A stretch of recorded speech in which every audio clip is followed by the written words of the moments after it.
back again after a really long break, but made it here. It's New Year, so let's begin. So now that we know all the rules, we're going to be talking about strategy, and in particular, in this presentation, we're going to talk about the declare play and no trump.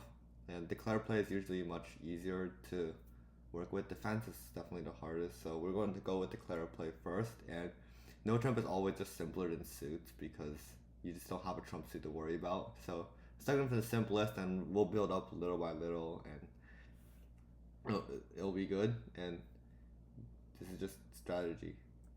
Okay, first we're going to plan the play, and to do this we have 3 steps as in the presentation. First we have top tricks, also called top cards, and we're going to figure out how many of those we have, and then for every contract, if we remember, there's a level, and since there's a suit, but we're no trump, so we know what a suit is, strain is, sorry, but for the level, we have to figure out, so that'll give us a trick goal, and by counting our top tricks, so we can figure out how many tricks we need more, and then figure out how we can get the rest of them. And then we're finally going to have a factor called time, which will be explained in that later presentation. This slideshow is really long, so so I'll be breaking this down to a couple of videos. And and a very important thing is to do this before the first card, because although the first card might seem meaningless, and it's like, oh, it's just the first card, so what? Yeah. So if you play the first card, play the first trick, and then and you're like, all right, now let's plan, and then when you plan, you realize that you screwed up the first card. That's never a great feeling to have. And although that doesn't come up often, when it does come up, it can also be very costly, and we want to try and prevent that. So try to force yourself to not play a card and think first. Plan as much as you can first, and then we'll figure it out later. So we have 4 main trick sources, and these are sort of like your gadgets. If you think of having a tool belt, these are your tools, and the plan is these tools will help you take tricks.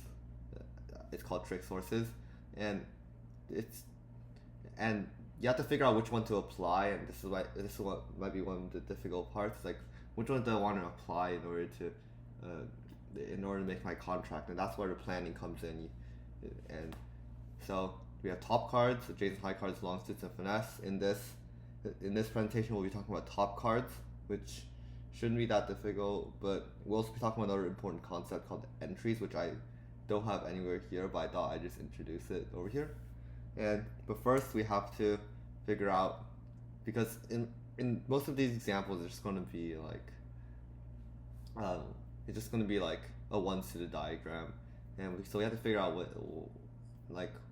are we doing here. So the big takeaway here is the top hand is dummy, bottom hand is declare. We're looking at one suit only, and it's often very useful to break things up suit by suit. So we're going to look at one suit, an unspecified suit, spades, hearts, diamonds, clubs. They all play the same with no trump. And then and another big takeaway is a lowercase x. There is no card with lowercase x. You can go through that if you would like, but there is no card with that. And instead, this means is this is a very small card, an insignificantly small card, and you just can't take a trick with it. If you play X and then play another X, then your opponents are guaranteed to win the trick. That's what we will say. Okay, very obvious cut later. We're back. This time we're going to continue in our presentation. Last time, so on the previous slide, it was one suited diagrams, and now we're going to talk about top cards. This is our first main trick source, and hopefully it's very intuitive, and it's best explained with the examples. I have more examples over here, but it's just not very convenient for me to do this on my computer, and I'll be probably using another device to do this. So we'll cut to the examples right now. Alright, now we have a few examples for top cards, and as I said, top cards are best explained with examples. This is not great, but I feel much better because this is my 3rd time doing this, and this is the best solution I found. So if you know any way for me to draw on Google Slides, please let me know, because yeah, I'm just in a third party app. Okay, So enough yapping. Top left is our first example. Ace XX opposite king XX, and we have two top tricks here: the ace and the king. And so first we're going to play the ace, because it's just, why not? And do not play the king here. This king, we can play either of these two X's. It doesn't matter which of these two, because they're both X's at this point. We can play but do not play this king. Why? Because hopefully you can see, but these two are two winners. The ace and the king. What the hell? Wait. The ace and the king are two winners, and we don't want to spend both of them on just one trick. We want to spend both of them on two tricks. We want to give them their full value's worth. And then we'll play a low card, and then we'll win our king. And that's perfect, two tricks. Another way of doing this, could first play the king, and a low, and then a low to the ace. This is just the exact same thing as last time. It's just the order is just swapped, and yeah. So the first example is pretty easy, and we're going to go on to the second example, which is ace king small opposite queen jack XX. Okay. Well, we should have ace king queen jack. That should be 4 tricks. How do we get the 4 tricks? Well, it seems pretty simple enough. I mean, we can play the ace, play low, play the king, play low as well, play a low to the queen, then we play our jack.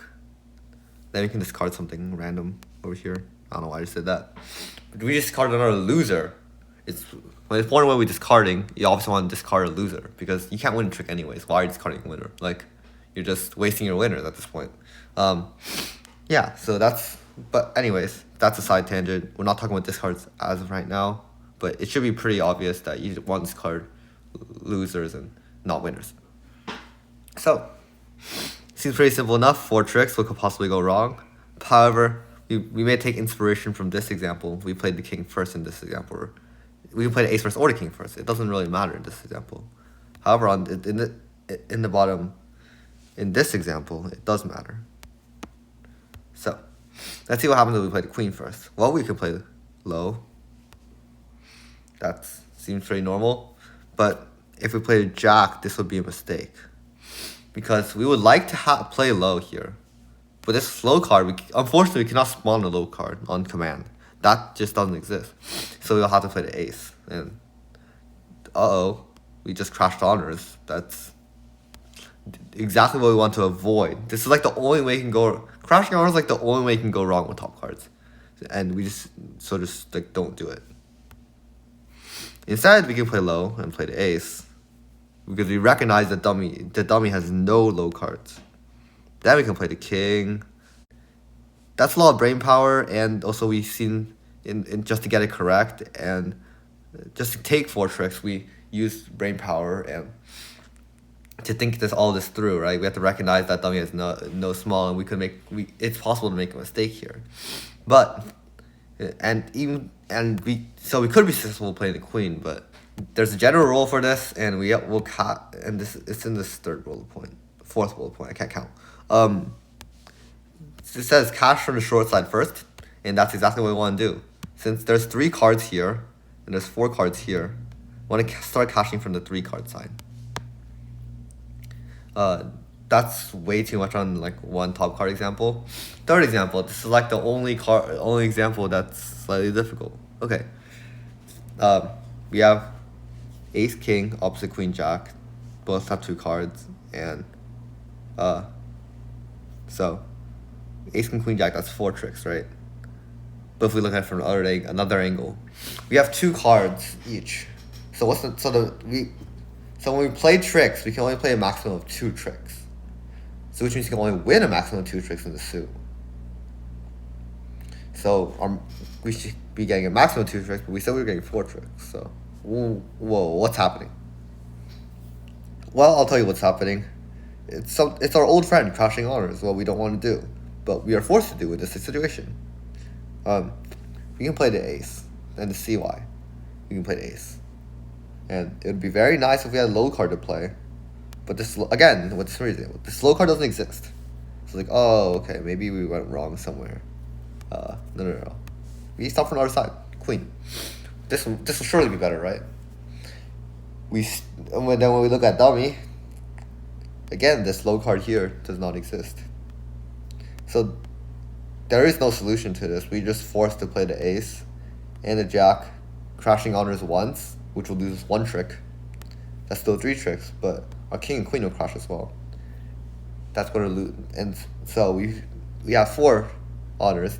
2 of them are spent with 1 trick, and the other 2 are spent winning another trick. So that's, if you do some math, it's going to be 4. If you do some math, that's going to be 4 tricks to 2 tricks. So we actually do only have 2 tricks in this situation. And there's just nothing we can do. And yeah. 4th example, we have an ace and ace singleton opposite king queen x, and this example seems pretty easy because it kind of is, because we can play the ace, and once again we will not crash on it. We'll play low, of course. And then our next step will be doing this thing. Remember this thing? Well, remember this example? Yeah. When we played the queen first. Yeah, we're just doing the same thing. We're just like getting the lead here. And after you get the lead to this hand, there's nothing difficult about playing the queen, king and the queen. But then, like, how do we get the lead from one hand to another? Well, I'm going to use something called an entry. And that's where we're going to go to the next slide. Yay.